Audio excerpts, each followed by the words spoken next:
around and it's a bit easier for you to look at. For those who don't know me, I'm Alun Evans. I'm a painter and printmaker. I trained at Liverpool College of Art, which I started in 1963. And unbelievably, the woman of my life turned up at the same time. 60 years ago, Elizabeth and I met, and we've been married 55 years, is it? Or is it longer than that?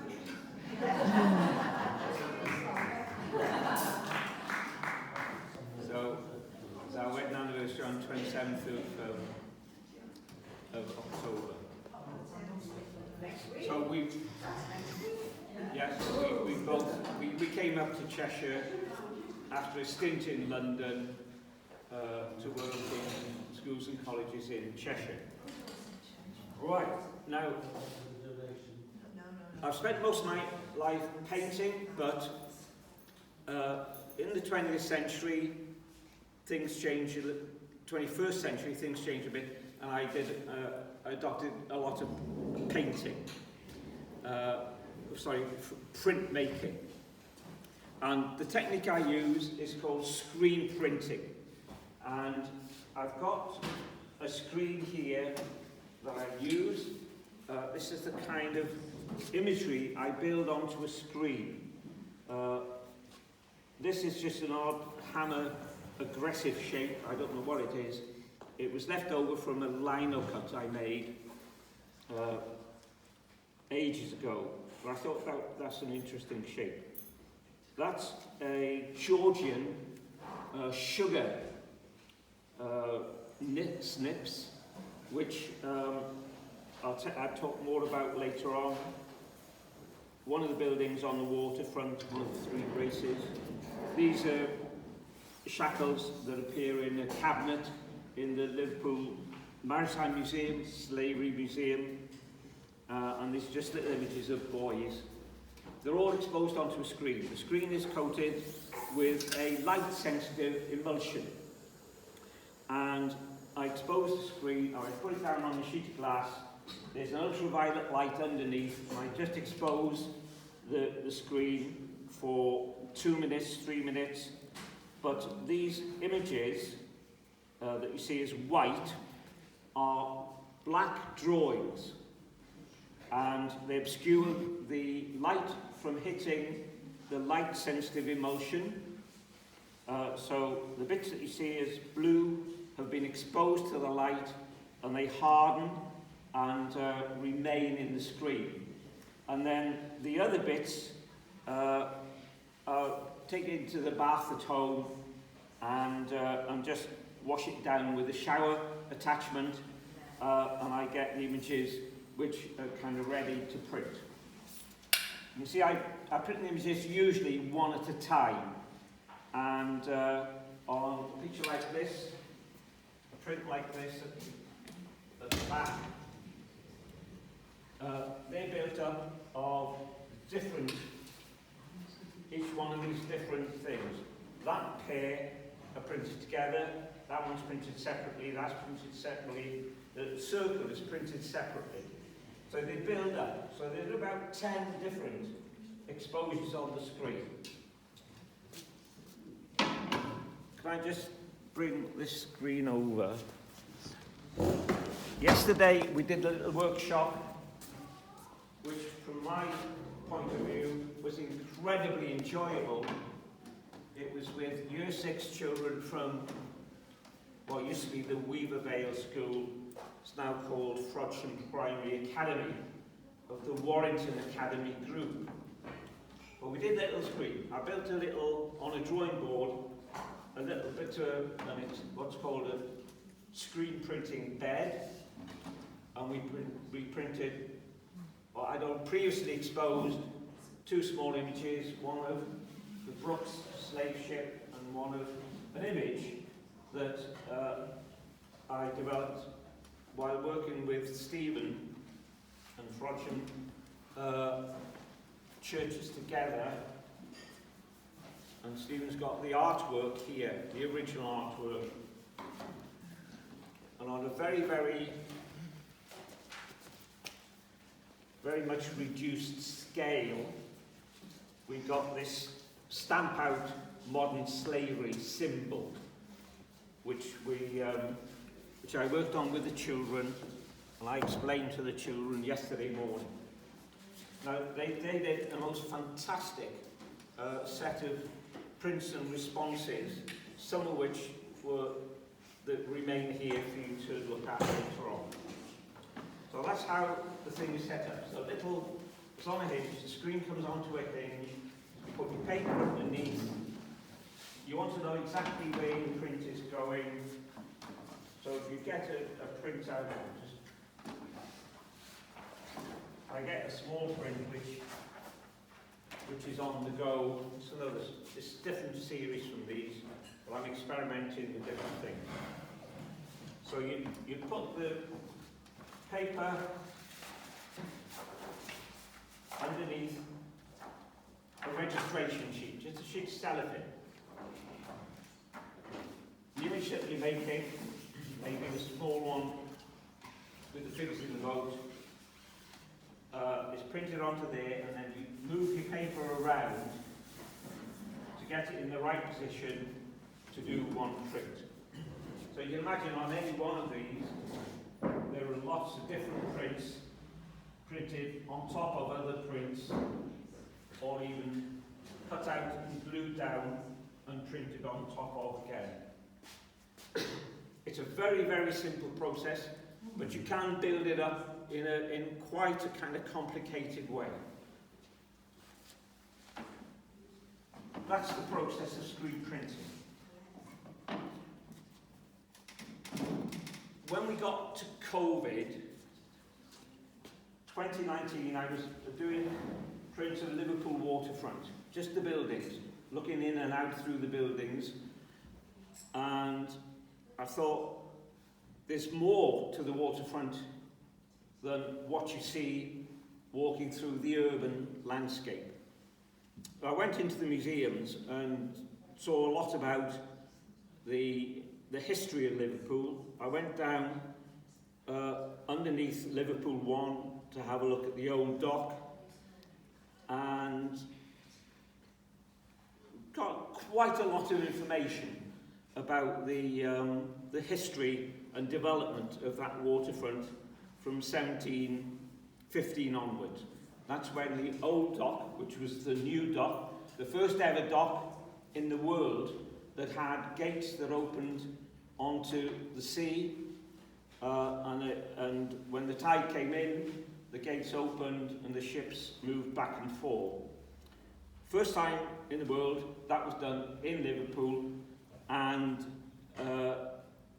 at that time Liverpool was a town that was smaller in population than Frodsham.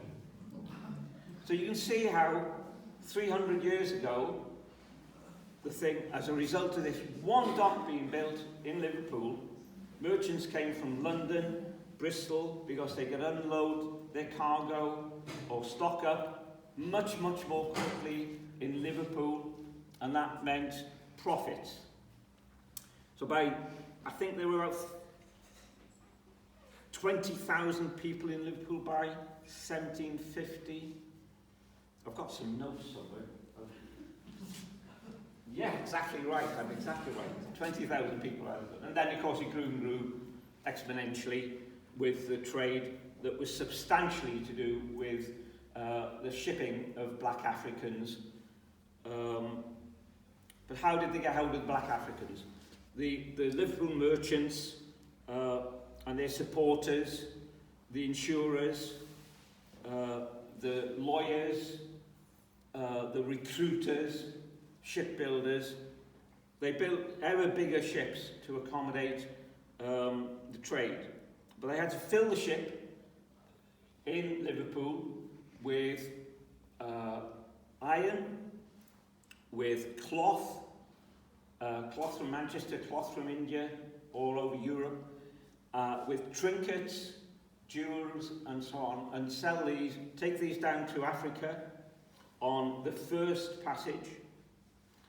Then in the west coast of Africa, they would barter these items.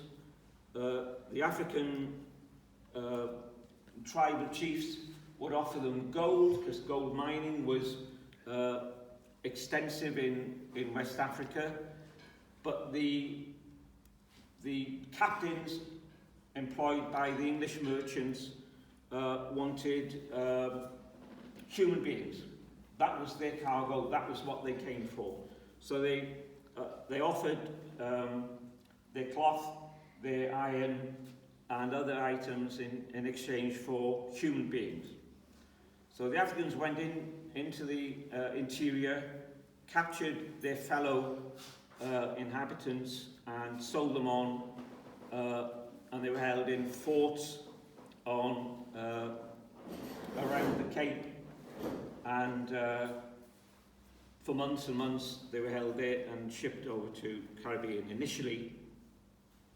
So all that is logged extensively in the Slavery Museum in Liverpool, and I've taken advantage of some of those details and facts and objects and brought them together in what I hope will be an inquisitive and perhaps challenging way, but it's certainly highlighting the fact that Liverpool has this huge history in shipping black Africans as slaves as part of the trade. After somebody wrote a pamphlet extolling the virtues of slavery, I think it was somebody Postlethwaite, saying that it was the pillar of the Royal African Company, which was endorsed by the King, and it was the type of trade that Britain needed to remain in the front of a kind of empire building and industry and general wealth. So, bringing these things together on the pictures, I've got two different groups.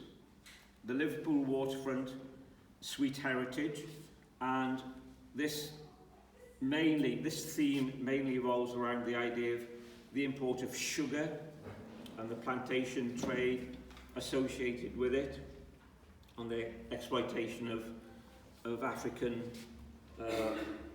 people as free labour, as captured labour.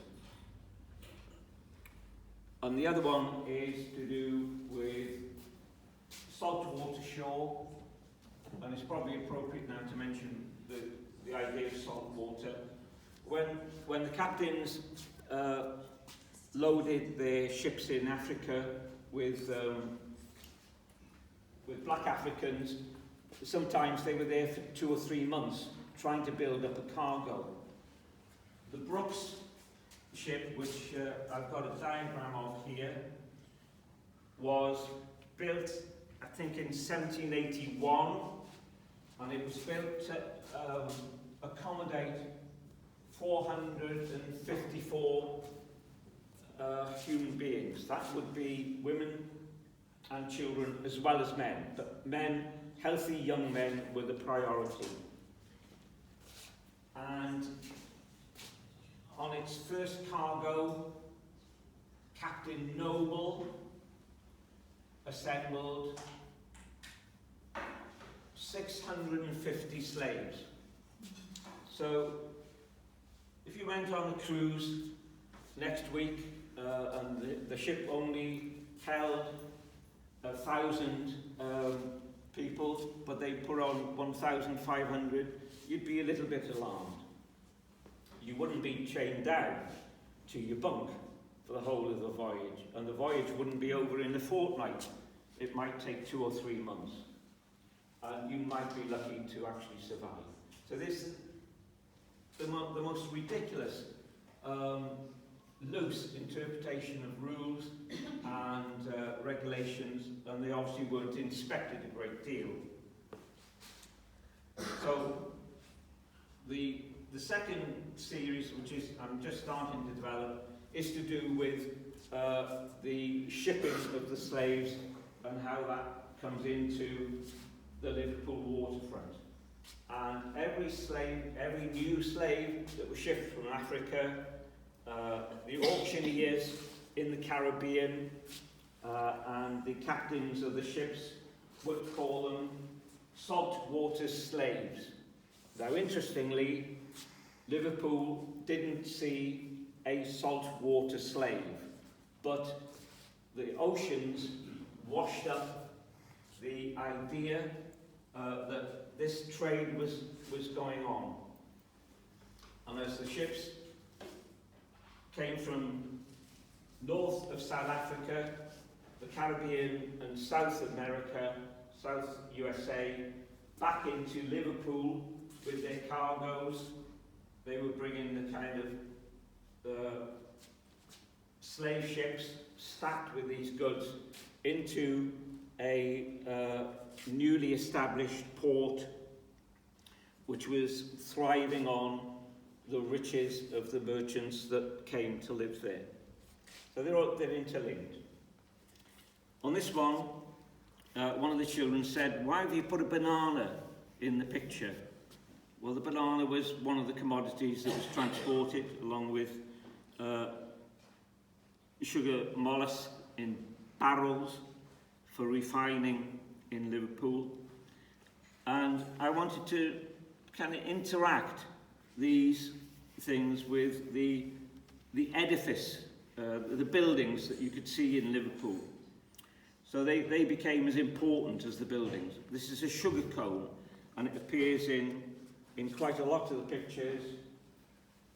In this one particularly,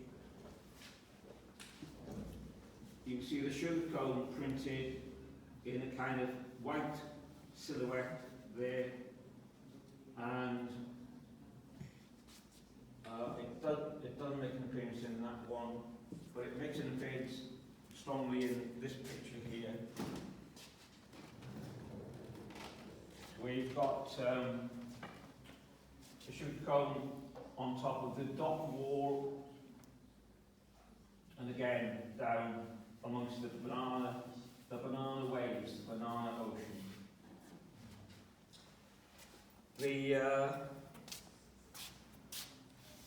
Some of the screens have got a few words written on them, and they appear on the screen here, which I showed you earlier.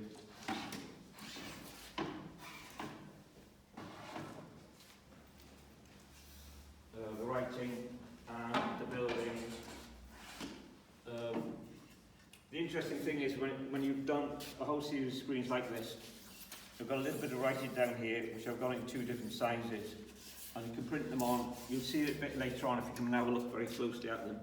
So, just to draw you in very, very closely, you see a little bit of the writing that's incorporated there, and it's to do with what is a place, what gives it a place its identity. How can you say this is an enjoyable place to go through? What does it hold?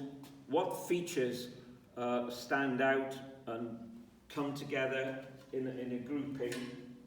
And in this case, obviously, are things like St Nicholas Church, the Three Graces on the waterfront, the pump house by the new buildings on Man Island. They all add together to make sense of place. So you've got some writing in there. Some of the, I think this is the propeller from the Lusitania that was between the Tate Gallery and the Liverpool Museum on the waterfront.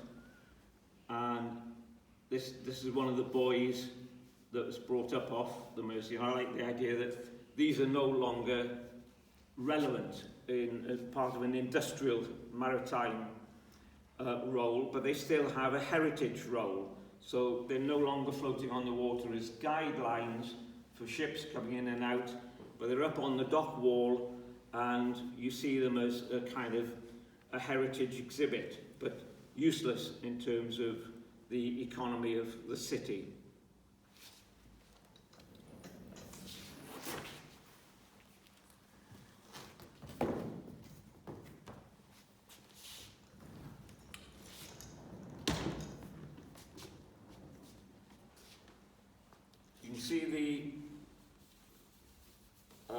images are repeated, but in different colours, in different positions, and sometimes, as in here, there's a collage. One item has been printed on a scrap of paper, cut out and glued down, and perhaps printed over. In the case of these setting suns of different colours, substantially black in this case, you have a city with a dark history, and bits of the city are printed on top of it. So you've got the Liver building, is that the Cunard building or the Port of Liverpool building? And then also the plantation. But each of these circles is printed by hand at the end of the print.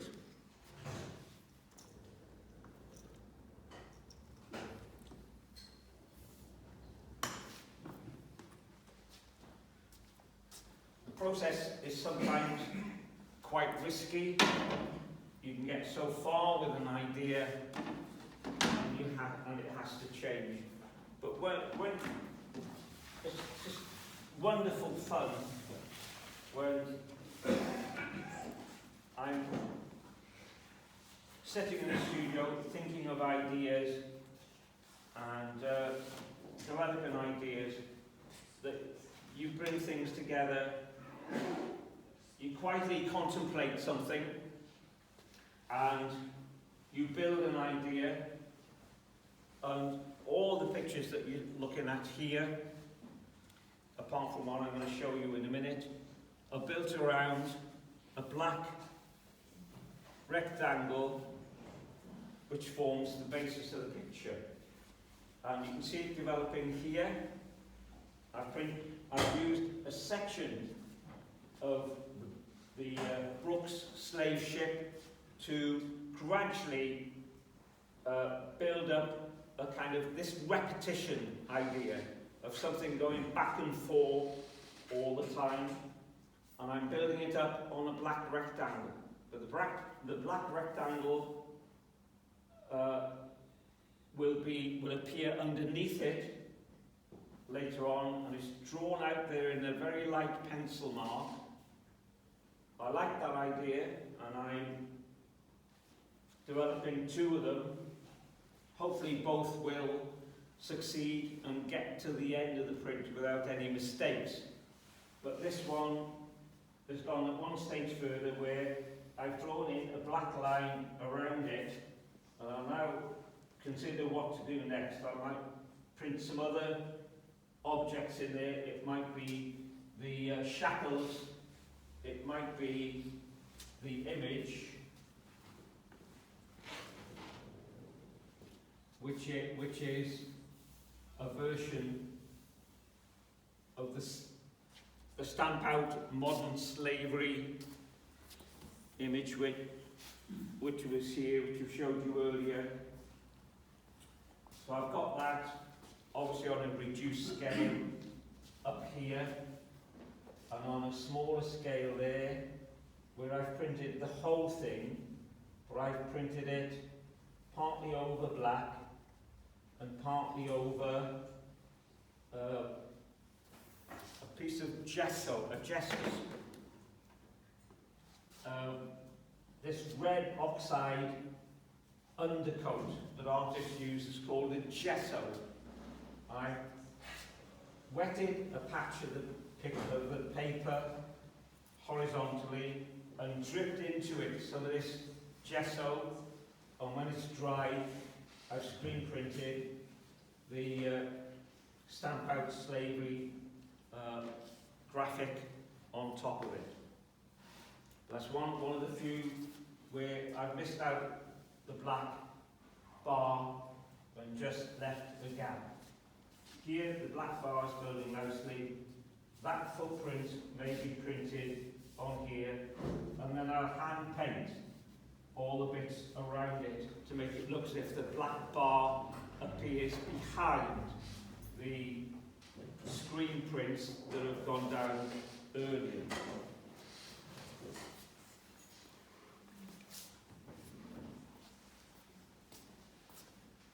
I'm suffering from from fatigue and it's only 25 past. So I'm going to ask you a lot of questions, or you're going to ask me some questions. One of the things, just to relieve Alan for a second or two, is to draw your attention to this work here, which is the work that the children did yesterday at our workshop. And luckily for us, they had already been introduced to the idea of modern slavery by the school, because they were only 10 years old, and we don't overload them with information, but they did know about modern slavery and were very interested in the Windrush generation. And though we were able to tell them most of Alan's work is a lot earlier than that, they came up with images based on the screen prints, but also words, because one of the things that Alan has there, could you bring out the Wedgwood thing, is that Wedgwood, who, as we know, is of ceramic fame, had produced this medallion, and it was far anti-slavery and was actually very, very popular. It became almost like a fashion statement, and people would use it to promote abolition of slavery. And the children read the sign and read it and came up with ideas of their own, because one of the things it says, "Am I not a man and your brother?" And they came up with words of their own. And some of these are extremely heart-provoking. You know, they pull at the strings a lot. And it just shows how thoughtful they can be, even at 10 years old, and the empathy that is developing for the plight of other people. So I was very, very proud of those children, and I think they're a credit to Frodsham. So hopefully in the future we can see them doing some of their work as well.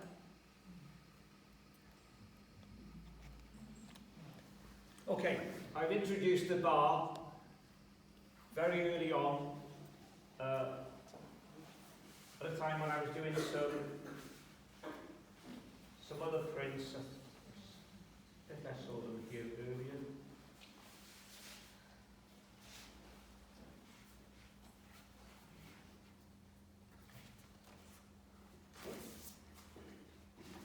Where I just laid on top of it. I took the shape of the pillar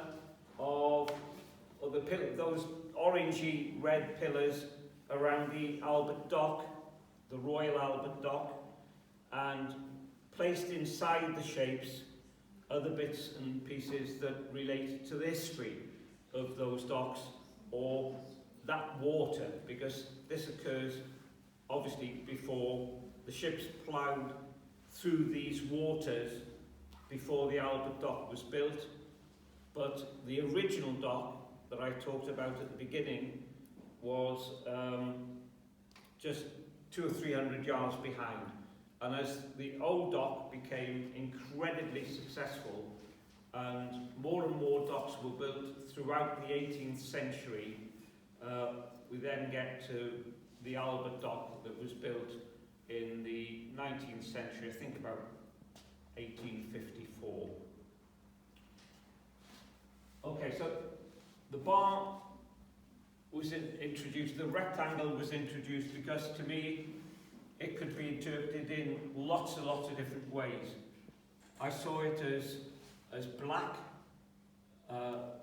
representative of the African nation. I saw it as a beam, a bar that would hold a structure together, a ship, a building. I saw it as a subtraction kind of symbol, linking to the death of freedom that these people felt and experienced. And I also introduced the seagull. Here it's just a cutout from a digital print, but I've also got it on screen as a halftone, so I'm reproducing it in a more sophisticated way in coming prints. I don't think there's anything else that I want to say. I can show you a few of these things. Oh, what's interesting is you go so far with a picture. I was using my ocean symbol and sign. The ocean was indicative of the transport of goods produced through enslaved labour. But you build these things, these banana oceans up out of one screen.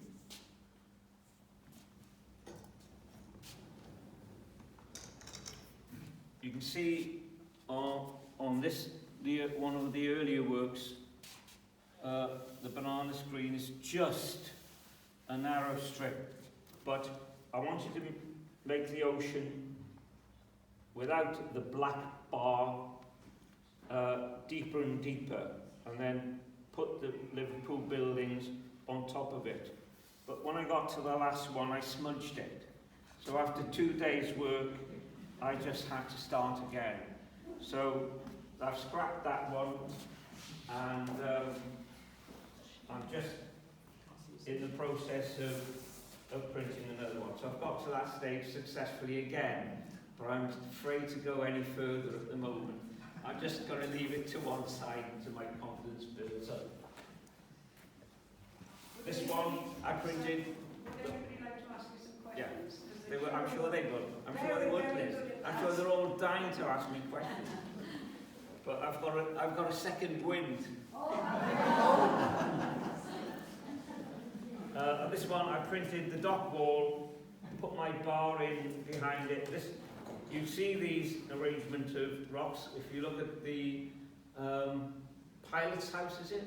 Between Tate and the Liverpool Museum, you walk across the little footbridge, and you can see this arrangement of stone.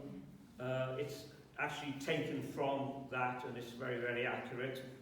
I then painted in my black background and printed this on top, the Man Island. I started to print the Man Island buildings, and it was too high up the paper, so I've had to ditch that one as well. So you can never be careful enough when you're doing these things. Right, this has brought me to shut up, and are there any questions? Yes. Did you ever do any research into where the manacles and the locks for the manacles for the slaves came from?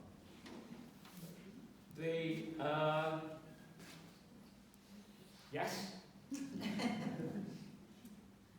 Warrington,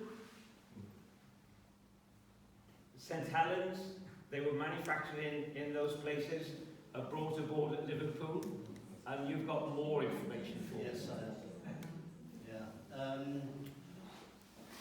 I was brought up. Do you want to stand up? If you want me to. Because I don't want to take it away from you, you know. No, you do. Honestly, I'd be really, really grateful if you would. You don't mind? I was brought up in the centre of Walsall, in the Black Country. Well, all that area around Birmingham, the heart of the Industrial Revolution. And for the last 40 years I was down there, roughly. I lived in a place called Willenhall, which was just on the outskirts of Walsall. And there's a place called Willenhall Locks, which I think is now gone. They built a club out of it, working men's club. But they used to make the locks and the manacles, and I sold them all over the world, and to the ship owners and everything. And that's where a lot of them came from. And I think there's something about them in the Liverpool Yes, there is. museum. Yeah, I get most of my information from the library there. But something also I was going to mention to you, and I wish I'd have realised what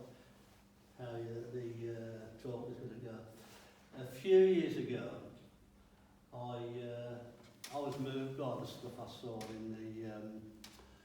in the Liverpool Museum, and I wrote a fairly long poem called Redemption Thoughts. It was I was trying to put into perspective how Liverpool has redeemed itself from the sins of the fathers, you know, the slave ship owners and everything else, and everybody who worked in that trade, and all the good stuff that's come out of Liverpool and the good areas of Liverpool, and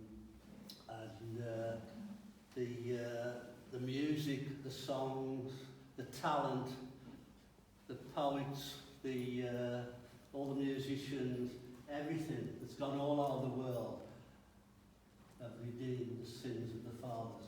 And it's called Redemption Thoughts. If I'd have known, I'd have brought you a copy. Well, you can send me a copy. Well, I'll give you my email address. Right, I can drop we'll it meet on. again. How long are you here for?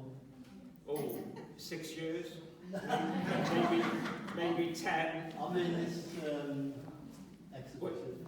We're only up this afternoon, Ah, but we're here in church tomorrow morning, and we're taking the stuff down probably tomorrow afternoon here. If you came in tomorrow afternoon, yeah, I'll drop it off. That would be lovely. Right. But also, what I was going to say was, as Liverpool expanded, all the towns around, with particular industries, started to trade with the merchants that needed huge amounts of information.